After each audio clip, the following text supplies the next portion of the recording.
After all, if we were in a university lecture hall, I'd probably have to issue some kind of trigger warning that the following content will offend old-style feminists, modern-day grievance warriors, and most certainly Julia Gillard. And if I was attending a conference of university students, I'd have to politely ask you not to applause at the end because it triggers anxiety, and if you could just please do this kind of weird jazz hand thing instead. So it's great to be here at Big Ideas. So what on earth is wrong with feminism today? Well, it's too early for karaoke, but feminism should really be summed up by Helen Reddy's iconic song, and you know the lyrics: I am woman, hear me roar, I am strong, I am invincible. Instead, though, the lyrics of modern feminism go something like this: I am woman, hear me whine, I am weak, I am vulnerable. Now, the notion of triage, of prioritising problems, of addressing those most in need has been inverted by modern-day feminism. And if today's feminists ran a hospital emergency department, they would surely be rushing to fix an otherwise healthy middle-aged woman with a common cold over a young girl facing a life-threatening injury. Now, don't get me wrong, because as Anne Mann said so eloquently many years ago, women like me inhaled the benefits of feminism as naturally as the air we breathe. But today the air is toxic.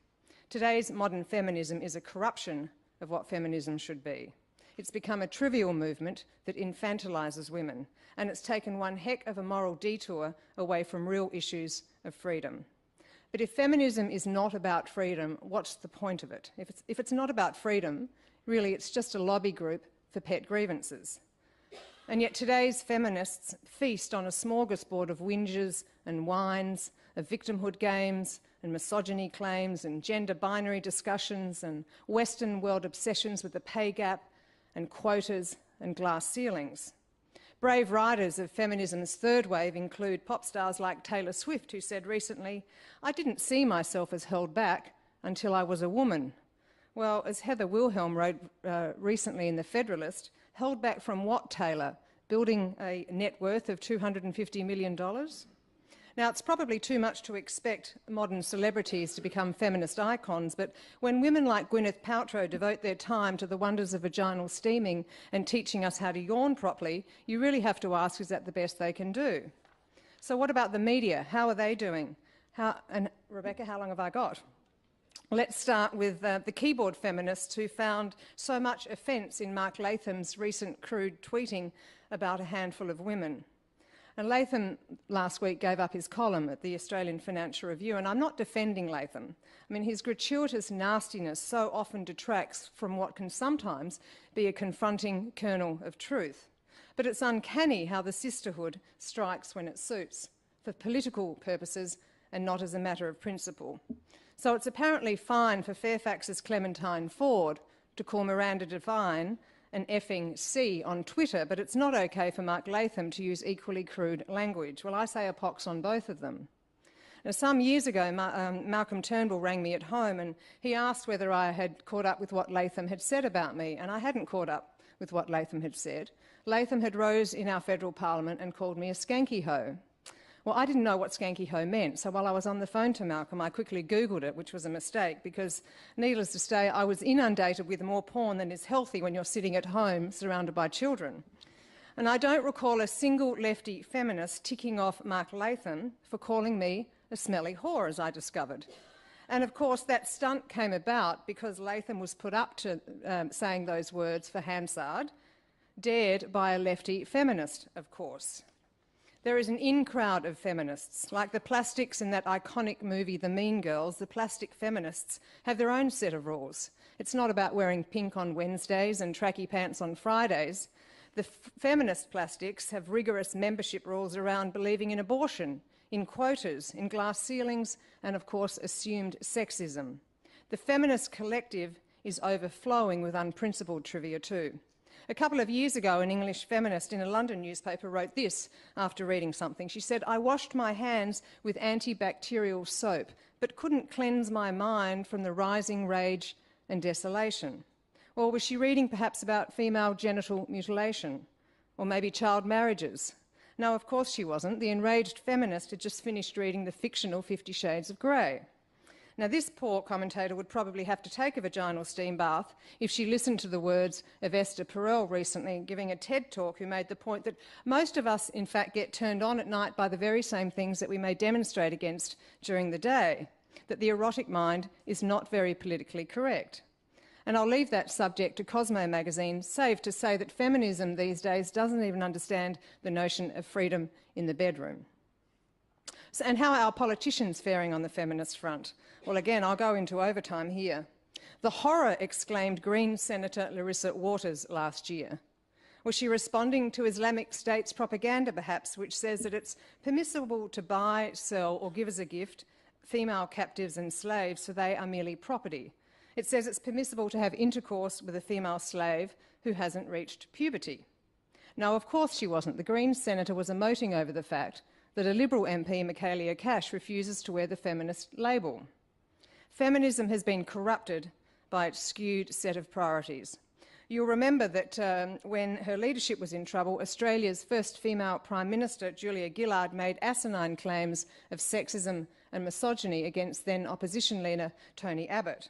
And to coin a phrase from Helen Garner's wonderfully nuanced look at sex and power, Gillard had a grid labelled misogyny, and she was determined to apply it to the broadest possible field of male behaviour. So when Abbott glanced at his watch in Parliament, that too was labelled sexism. And yet that speech became such a defining moment for so many modern-day feminists. On the same afternoon that Gillard gave that speech, a young Pakistani girl, Malala Yousafzai, boarded her school bus in the northwest Pakistani district of Swat, an area where the local Taliban has regularly banned girls from attending school. A gunman boarded that bus too, and he asked for Malala by name, and he fired 3 shots. One hit her directly on the left side of her head, travelling through her face and lodging into her shoulder. Now imagine, just imagine for a moment, if Julia Gillard had rose on that October day in 2012 and given a speech about Malala rather than herself. Now don't get me wrong, because of course we can walk and chew gum, but we are so gummed up with the Western grievances such as sexism and pay gaps that we fail to try to even walk in the shoes of young girls who need to escape from child marriages, or women who are the subject or the victim of so-called honour-based violence. Feminism has been corrupted by its cultural infirmity too, by a deep anti-Western self-loathing. Remember, while hostages were still being held at gunpoint by a terrorist in the Lint Cafe here in Sydney last December, many high-profile Australian women joined to rush a feel-good hashtag campaign, Wish, Women in Solidarity for Hijabs. Now, putting aside the fact that these women immediately assumed that Australians would default to evil Islamophobia, why didn't they show more concern for the hostages inside that cafe? Or even have a more nuanced discussion around the fact that millions of women are forced to wear the veil as a medieval form of oppression. Hashtag campaigns, pay gaps, quotas, trigger warnings, men looking at watches. I mean, these don't even make the list of my top 10 issues about freedom, the lack of freedom facing women today. Feminism's focus on the trifling, petty grievances debases our public conversations. But more importantly, it undermines the intellectual scaffolding around freedom. The corruption of feminism is not a women's issue. It's best understood, I think, as symptomatic of a wider and much deeper malaise, because it emerges from a decades-long corruption of human rights. And once the notion of human rights became untethered from classical liberal ideals, feminism, of course, went the same way. It's no coincidence, for example, that the corruption of feminism has occurred at the same time as our commitment to free speech has faltered. The very notion of free speech doesn't seem to cut it anymore. Now we talk about fair speech and words that don't offend or insult people. 40 years ago, the left abandoned libertarian notions of human rights and embraced this new definition of egalitarian rights. And as our Attorney General George Brandis has pointed out, that shift began with the elevation of this so-called right to equal concern and respect. Well, equal concern and respect, what on earth does that mean? And yet here was the beginning of a recalibrated human rights movement in favour of victimhood as defined by the paternalistic left. Feelings have now become the measurement of human rights.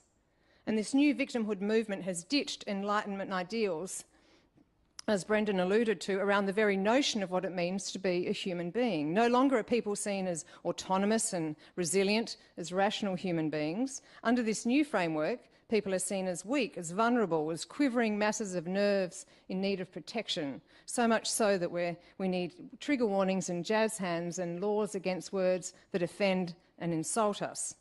The marketplace of ideas, that place where we critique and analyse and strengthen the very best of ideas, is being usurped by a marketplace of outrage, where human rights legislation and anti-discrimination bureaucracies buttress this new victimhood movement. So two viruses, victimhood politics and this persistent strain of anti-Westernism, have corroded our most basic freedoms. And these viruses have weakened our very ability to defend our most basic values. Fundamental human rights, such as the right to freedom of expression, are now being offered to minorities at discounted prices. Hence, free speech is now fair speech. And our cultural appeasement carries costs, because it means that in Australia we have a Conservative government, for example, that claims to have free speech in its DNA and yet refuses to reform the Racial Discrimination Act. Cultural appeasement has horrendous physical costs too, because it means 4,000 cases of female genital mutilation in Britain alone last year, and they're just the reported ones.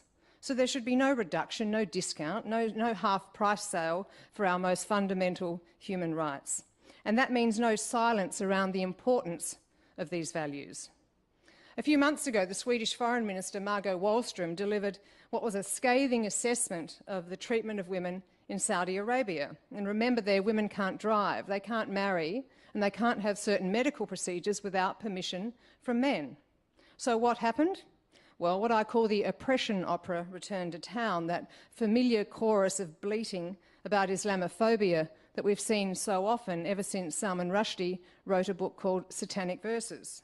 The Arab world condemned the Swedish Foreign Minister for Islamophobia, and Saudi Arabia withdrew its ambassador to Sweden.